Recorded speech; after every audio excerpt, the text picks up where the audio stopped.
And welcome back to our special look at the language of the left. Now, nowhere is this divisive language more evident than when it comes to conservative people of color.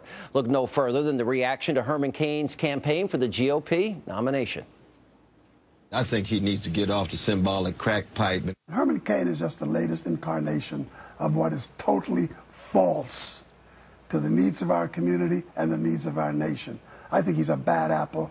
He seems willing to say anything in order to curry white favor. The people that he needs to win over in order to win a primary, those people do not want to hear from a black man who's aggressive, assertive, angry. They want to hear from a man who's assimilated, calm, measured. I think that he makes that white Republican base of the party feel okay, feel like they are not racist because they can like this guy. I think he is giving that base a free pass, and I think they like him because they think he is a black man who knows his place.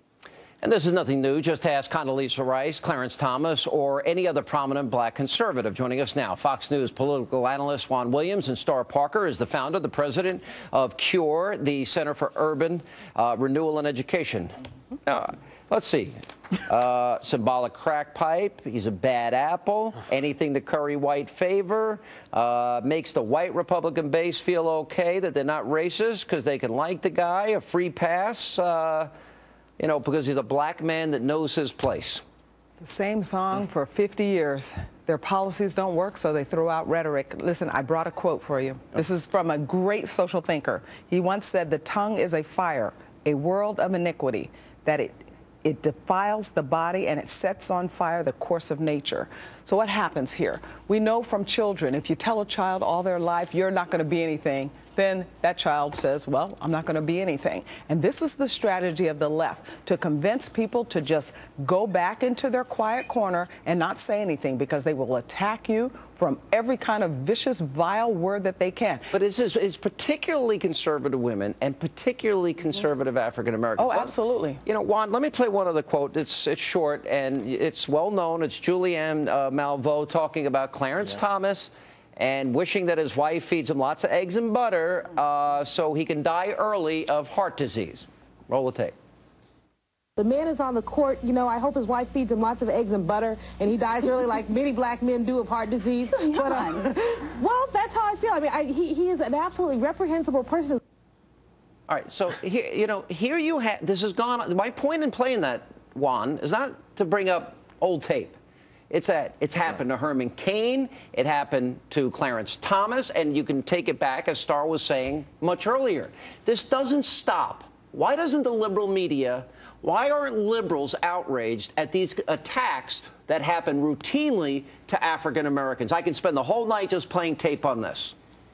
Well, let me just tell you, you could play tape. I remember once, you know, being on a show on this network, and I was going at it with a liberal black guy, and all of a sudden he says, I'm a black porch monkey. I didn't even understand the depth of the insult until I later heard the reaction from our audience, Sean. I mean, it was incredible. But I think the heart and soul of this is something that Starr was picking up on earlier. When you look at why the liberals allow this kind of rhetoric to take place, it's because they understand that they control the black vote. That's why I think they went after Herman Cain in the way they did. I think Herman Cain knows that there are black people out there who are socially conservative, who are open to hearing another message. Because if you think about, let's say, education, and the fact that almost half of the black and Hispanic kids in the country don't make it through high school, wouldn't you think the civil rights leadership in the country would be marching down the streets, demanding school choice, demanding change? He's right. And so they know they need the unions and they need the votes for the Democratic candidates who get the money from the union. And secondly, when you think about something like crime, acceptance of crime, acceptance of family breakdown, you don't see the black leadership marching and saying, we cannot accept crime in the black community, black on black crime. We can't accept drug use, and drug dealers are the real scourge of the black community. You'll never hear that, Sean. And the reason you'll never hear it is because it's feeding the liberal establishment and feeding the orthodoxy. No, he's absolutely right. In fact, you know my story. I mean, I lived the lie of the left. 7 years in and out of welfare dependency, 3.5 years consistently. And after a Christian conversion, I just changed my life, and I began to be a spokesperson. And I have someone on staff, thanks to my donors, to my nonprofit, that just goes through the venom of the left. I don't have to read that stuff. I'm just so thankful to my colleague and friend Bob that he just filters through it. And one of the things that he finds very unique is in the black community, they don't debate the issue that I'm talking about in my nationally syndicated column. They attack me personally. They call you names, as Juan just said, that you've never heard. But this is not a new strategy of the left. Remember, the Democrats were the party of slavery. And during slavery, remember what they used to do when somebody talked about freedom. When someone escaped slavery, they bring them back, they bring out all the other slaves, and then they strip the skin off of that one slave that ran away so nobody else would think about running free. That's why they go very hard against black conservatives that step out. Because once people in the black community start seeing freedom and start tasting prosperity, as Frederick Douglass talked about, they want it too. No, they always are. I know, because they intimidate. They intimidate the general population. But keep in mind, 33% of African Americans poll on our side. They say they're evangelical and they're conservatives, but they're scared because they're scared of this type of rhetoric. This type of rhetoric they can't handle. It's social suicide when they step out. Juan, and we got a break.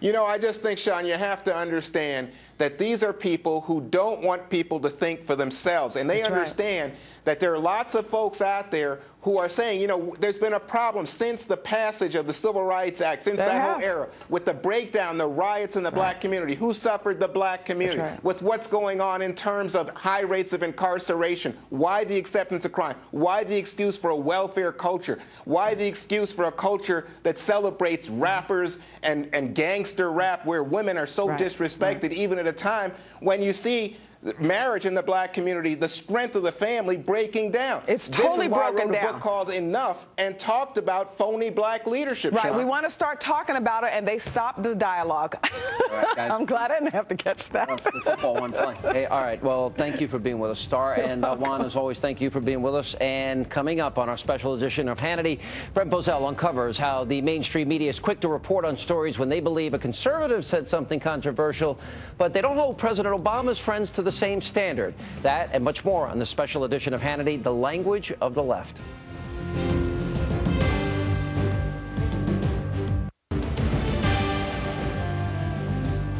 Now, welcome back to the special edition of Hannity, The Language of the Left. Now, every week on this program, Brent Bozell from the Media Research Center exposes the outrageous examples of how the mainstream media tries to put its liberal spin on the news. And tonight, he's crunching the numbers to show us how when somebody like Rush Limbaugh says something controversial, well, the network newscasts, they're quick to jump on the story. But their silence is deafening when something is said by one of President Obama's friends. Brent Bozell, welcome back, brother. How are you? Good, Sean. I'm so glad you're doing this show tonight. All right, well, let's look at this. All right, the word slut was used. We know the Rush Limbaugh. He apologized. Okay, news coverage. NBC of all networks, we'll put it up on the screen. They covered that story 20 times. ABC, 14 stories or segments. CBS, 12 stories. Now, NBC has a host on their news network. His name is Ed Schultz. And he called Laura Ingraham a slut, a talk slut. And let's see, NBC News, not 20 stories, 0. ABC, not 14, 0. CBS, not 12, 0. And then, for example, when the coverage over Sarah Palin, his disgusting comments, NBC, 0, ABC, 0, CBS News, 0. I mean, the numbers kind of say it all, don't they, Brent? And Brian Williams ought to be embarrassed that he didn't have the courage to call out his own colleague, but yet he spent all this time on Rush Limbaugh. And if you listen to, Sean, if you listen to the words of Ed Schultz and the controversial things he has said in the past. Rip Dick Cheney's heart out. The slut comment. Yeah. Yeah, the slut comment was about the least offensive of them all. If you look at the coverage of it, it took the networks 9 months before one of them made a mention of what he had done, and it's the only time it's ever been on television. One story in the entirety of the whole segment on Ed Schultz versus 46 in 10 days on Rush Limbaugh. If you look to Bill Maher, again, the statements that he's made about Sarah Palin, far more offensive, so offensive we can't even say what they were on this network. Let's take a scenario here.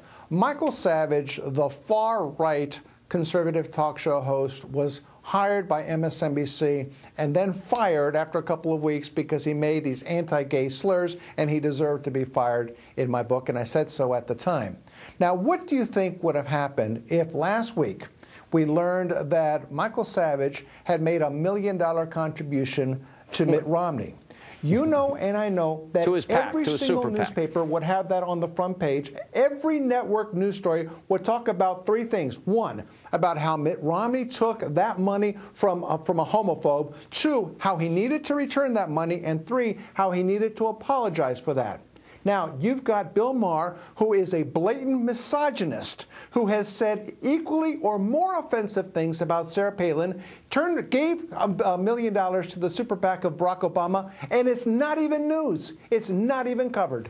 Well, you know what, Brent? I'm glad you did the research. Thanks for doing the job. And this is an important hour we're spending on the program, and I appreciate you being with us. It sure is.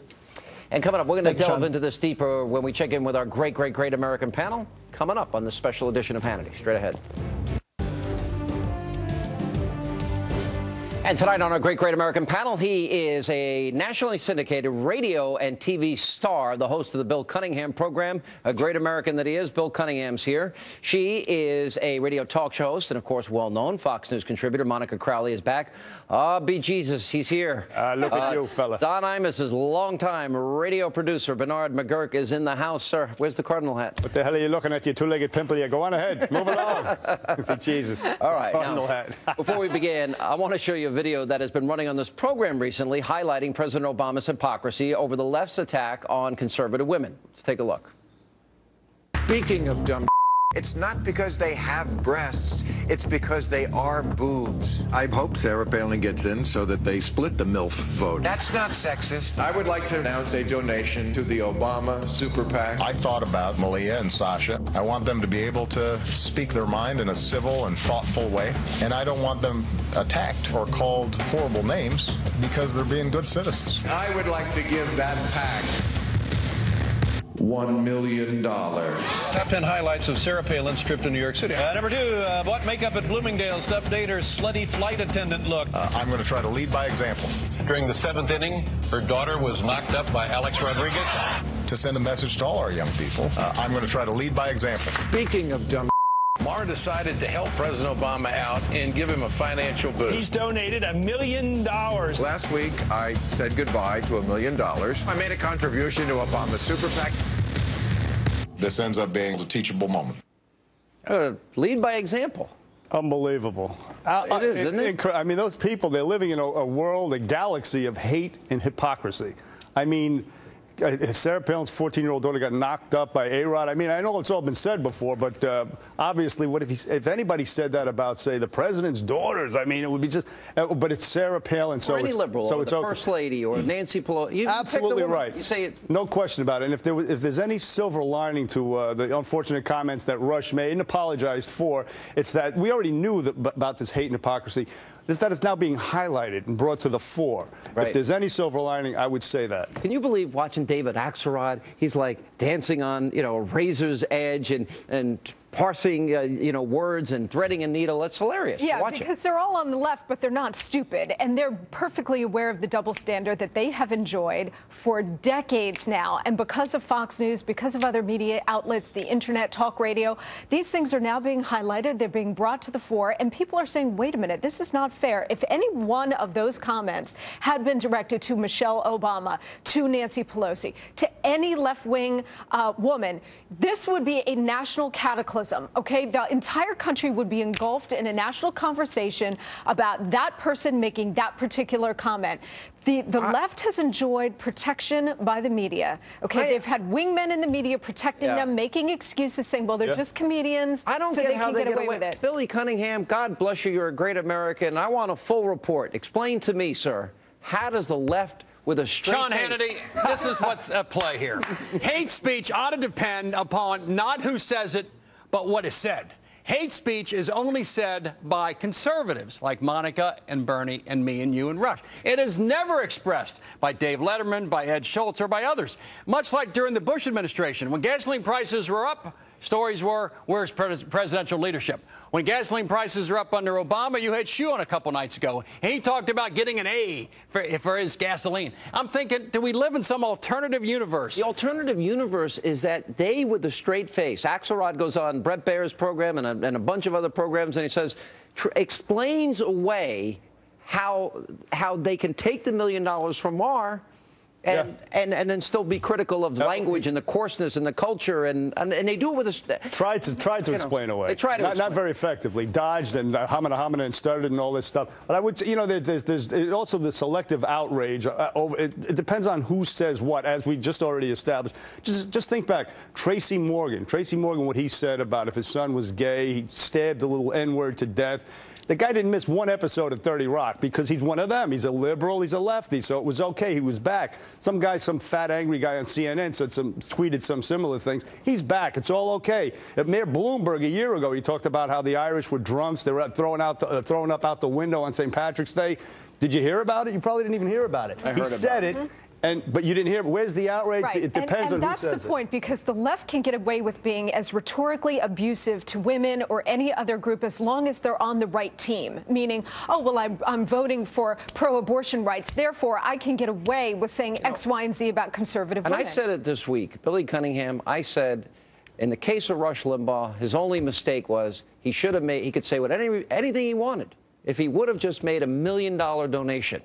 To the Obama super PAC. Go back. Ted Danson and Whoopi Goldberg appear in blackface. Tom Hanks, the propagandist for Obama, appears unwittingly, allegedly, with somebody in blackface. Imagine if you or the great one, Mark Levin, was on a stage, or me, or Monica, and somebody jumps up in blackface, and we go on with the microphone. What would happen to you? What would happen to Monica? What would happen to Bernie or me? We'd be ostracized, held up to public ridicule, protests and boycotts. Supreme liberals get away because they're on the team. Right. They're part of the effort. It really is sad, though. Free speech is under assault. We'll get into this when we get back here. I actually think the left is so well-funded, so well-organized, so ideologically driven that they are achieving a level of success that ought to be frightening to anyone that believes in free speech. But we're going to have more with our great. Monica's going to throw us out. She's a pro. Great American panel next. Here we go.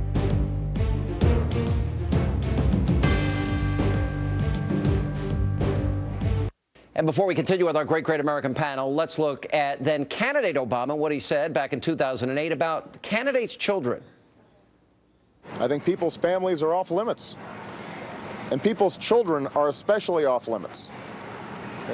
This shouldn't be part of our politics. Now, apparently that does not apply to liberals, especially when they are major Obama donors like Bill Maher. Now, take a look at what he said about Rick Santorum and Rick's family. The type of tree which God forbade Adam and Eve eating from was the tree of knowledge. Rick Santorum homeschools his children because he does not want them eating that apple. He wants them locked up in the Christian madrasa that is the family living room, not out in public where they could be infected by the virus of reason. Bill Cunningham, direct attack on the children. He's done it to Governor Palin's children. He's done it repeatedly. He's never apologized. And there's Obama, $1 million in his pocket. He was right in 08. Kids are off limits. He was right. Except when he wants to use them as political props on birth control pills. With the fluke lady, he wanted to use them. When they were in Mexico, off limits, except when the earthquake took place, in which case releases are issued. So they're used for political purposes by liberals, but don't dare mention the kids for any of your causes. Plus, I want to point out something Monica said earlier. Bill Maher talked about a vibrator in relationship to Karen Santorum. Can you imagine if anybody would talk about a similar apparatus among any liberal woman, what would happen? The world would come down as we know it. I can't mention names of liberal women because about vibrators, but vibrators are probably used by liberals and conservative women. Is that correct? Oh, you're asking me? I don't know. I'm just saying vibrators. I have no comment on that issue. I can answer that. Yes? They might. They might. How about that? Lost all control of the program. All right, go ahead. You know what? Here's the thing. After the Gabby Giffords shooting, President Obama went to Tucson. He gave a very well-received speech about changing the tone and upgrading our rhetoric and this new civility. Make them be proud of us. And then, okay, in the light of this, he talks about his two daughters, Malia and Sasha, and how he wanted to talk about this issue because he wants to be a good role model for them and have them grow up in a civilized society. society. Well, now what we're looking at here, because he and his party refused to condemn this kind of language from Bill Maher and the others on the left, is that everything he says we're not to take seriously. We're to look at every single one of his statements like this and say, this is just a political statement. He doesn't really mean it, because if he meant it, he would enforce it on his own side. But I think, and Bernie touched on this, and Bill touched on this earlier, I think this has backfired. If you look at his poll numbers, 41%, it's not just gas prices and unemployment and the economy and the debt. It's also he's losing women. He's losing his base. He's losing young people. You know, I think a lot of this has to do with people see through this. And they're just like, you got to be kidding. They had the moral high ground early on, and then they lost it, of course, with the $1 million with Bill Maher. Give back the $1 million. But even now, it's too late. It is. Right. That's right. They can't now. And now it's political expediency, and people would laugh at that. That is true. But listen, look, all this being said, I don't want to live in a sterile world where nobody can say anything. No, For example, neither. Robert De Niro says something, and everybody flips out. It was a fairly innocuous joke, and now, you know, Robert De Niro is a half a bigot. I agree with it, but the C word, the T word, agreed. The children of these Sean families. Hannity, you touched on this. We ought to live in a world where the marketplace of ideas is governed by the quality and content of your remarks. I want the marketplace to govern and to police what goes on. Yeah, but you see, liberals are groups. saying when they couldn't compete on Air America, and we're all in radio, they couldn't compete there. They couldn't get the fairness doctrine pushed through. So now they say, oh, it's the marketplace. We're attacking their advertisers, but it really is an effort to silence political speech. Because it's effective. Yes. Because you are effective. Because it's effective. Because Right. see, this is where I think they may have, they're well-funded, endless sums of money from Soros, organized, and they're rigidly ideological. They want conservative voices shut down. But there is some evidence to suggest that it is, in fact, backfiring. You look at Rush. He's got more advertisers, got more listeners now. People rally when they see the word police kicking in. I'm not a big fan of the word police, but if we're now in a situation where we have the word police now going after everybody, whether it's Rush or now we're focused on Bill Maher, then it should be applied evenly across the board. But that's not what we're seeing. I'm going to be very clear. I like my HBO. I don't have to watch Bill Maher's show. I wouldn't support a boycott of Bill Maher. No. I don't, because it's only going to stifle speech. What did you say? Sterilized That's right. speech. That's right. And, you know, Don Rickles, if he was dead, he'd be spinning in his grave, you know, with the way speech is Such a nice way to say that. But, you know, Bill Maher, he does get away with stuff, again, that if somebody said it, even if it's satellite radio, which is, you have to pay for it. Blackie McBlackman, he called Obama just a week and a half ago, and nobody says boo. So the hate and hypocrisy on the left is on display. I want to make sure the Billy Cunningham program is on the air forever. Yes. Me too. Sean Hannity. The remedy for bad speech is better speech, not no speech. Sean Hannity, you're a great American. Billy Cunningham, God bless you. I want a full report on Monday. Yes. That is all the time we have left this evening. Thank you for being with us. Have a great weekend. Don't forget, follow me on Twitter, @SeanHannity. We'll see you back here Monday.